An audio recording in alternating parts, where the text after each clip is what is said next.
The President of the United States spent months secretly training to use chopsticks. In 1972, Richard Nixon was about to become the first American president to visit communist China. Every state dinner would be a lavish banquet, with cameras beaming his table manners to millions back home. So for months, Nixon took chopstick lessons, and his wife Pat and Henry Kissinger trained right alongside him. They kept practicing on the flight over, because one fumbled dumpling could embarrass a superpower. It worked. The close-up of a president calmly wielding chopsticks helped convince America the whole visit was a triumph. Cashiers in America are not allowed to sit down, ever. Meanwhile, in Europe, almost every cashier gets a chair. Some checkouts are literally built around the seat. This all started in the 1880s, when factory bosses yanked away workers' chairs to squeeze out more speed.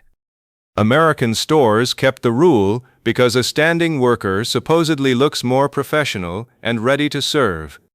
Here's the twist. The data shows seated cashiers actually scan groceries faster than standing ones. And the fight isn't over.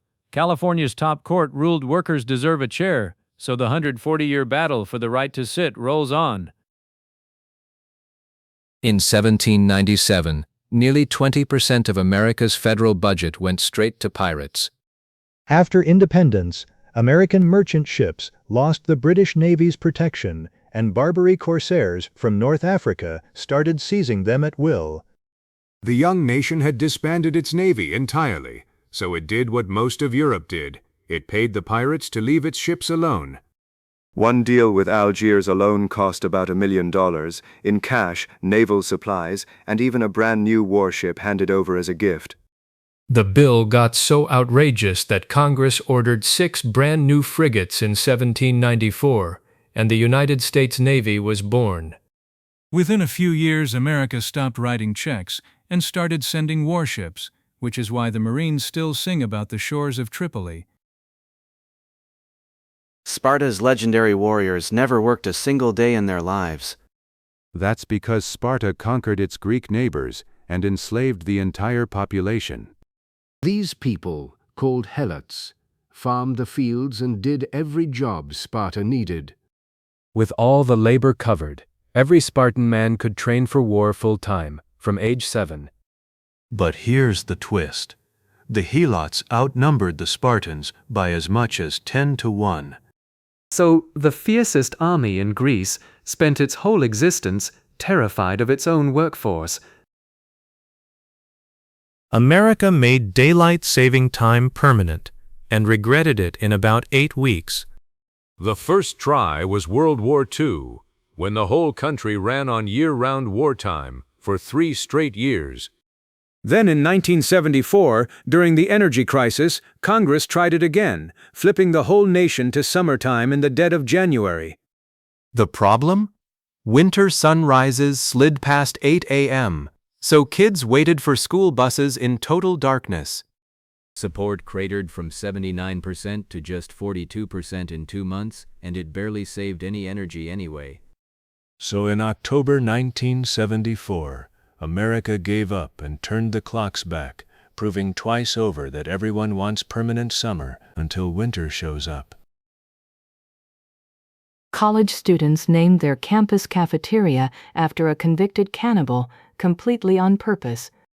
Back in 1874, a prospector named Alfred Packer got trapped by winter in the Colorado Rockies and walked out alone, having eaten his travel companions. The courts caught up with him. Packer was convicted for the deaths, going down in history as Colorado's one and only convicted cannibal.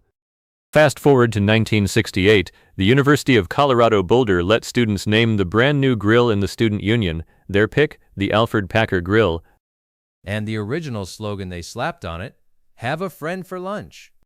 The grill is still serving burgers on campus today, proof that college humor never really graduates. A roulette wheel once landed on black 26 times in a row, and it destroyed everyone watching. It happened in 1913 at the legendary Casino de Monte Carlo in Monaco. The odds of a streak like that? Roughly 1 in 68 million. With every black spin, gamblers piled more money on red, convinced the wheel owed them a correction. But the wheel has no memory. Black kept hitting, and players lost millions of francs in a single night. That disaster got its own name, the Monte Carlo fallacy, and it still fools gamblers every single day.